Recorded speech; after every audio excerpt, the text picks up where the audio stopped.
many times a day do you check your phone without even thinking? For most of us, it's a lot. We'll be at work and we tend to tap on our phone to see what time it is, and we end up on TikTok or Snapchat or Instagram or Facebook scrolling upon hours on hours on hours, and we don't even realize it. Screens have become a really big part of our daily lives, and we don't even realize it.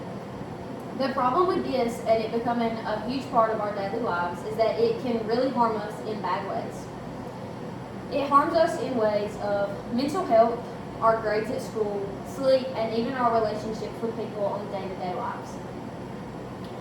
One of the biggest challenges with social media is mental health. For teen girls like me especially, is social media equals constant comparison. And comparison is the thief of joy. We tend to look at girls who post themselves in these bikinis or looking great, and we're like, I don't look like that. And then you really question yourself and you do things that you might regret in the future. People tend to only post their best moments and not their worst. People want to post their marriages every single day and how great their life is when really behind doors they have a terrible marriage and it's not so great. Or they want to post their school and they're really not doing great in school, but they just want people to think that. It makes others tend to feel like they are behind or not enough. This can lead to a lot of anxiety, stress, and low self-esteem.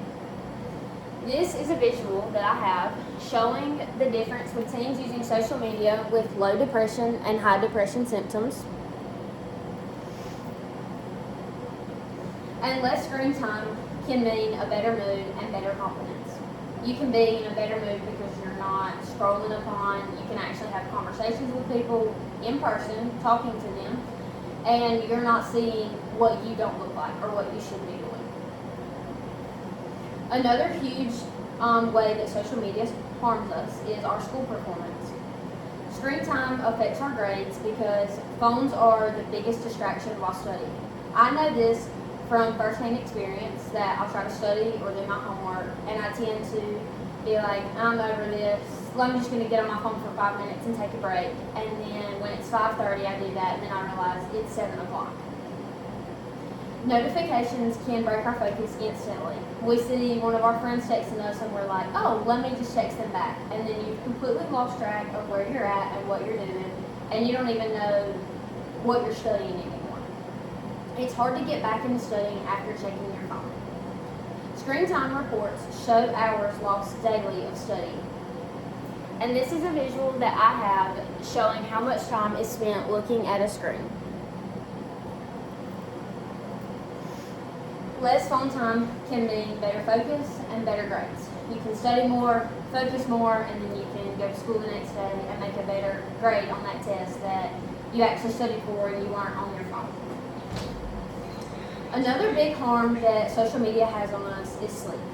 Many students use their phones right before bed, which means you're scrolling and scrolling and scrolling, and then you go to sleep, and your blue light on your phone can really affect your sleep hormones. It can be harder to fall asleep, you may not get as much sleep, or you just sleep terribly throughout the night, tossing and turning. Less sleep can mean you're tired, you're stressed, you act worse in school, and you just don't do as great. And this is a visual that I have showing the hours of sleep teens get and their GPAs. And the less sleep you get, the worse your GPA is. Putting your phone away can really help improve your sleep quality at night. Another huge harm that social media has on us is social skills. Too much screen time can affect your real life communications. You can almost forget how to talk to somebody face to face after talking to them on a screen all day. People text way more than actually talking to somebody in person.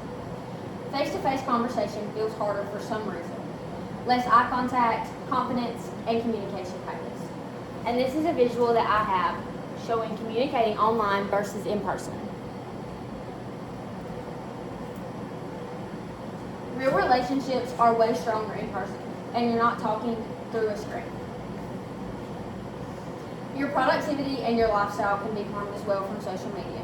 Less screen time can mean more time for important things, spending time with your family, doing things you like, shopping, and I like dancing, and I was never on my phone at dance, and it was really good for me.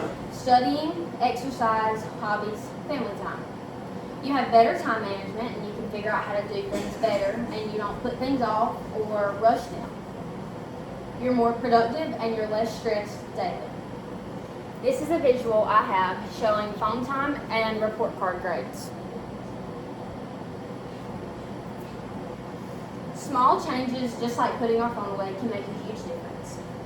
Screen time isn't the enemy, lack of control is, because we don't know how to control being on our phone and just scrolling just a few times, and then we end up doing it for hours.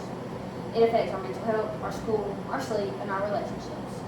You should really check your screen time reports and ask yourself, is this helping or hurting me? The challenge for you is to reduce screen time and take control of this. And don't let your phone control your life. You control it.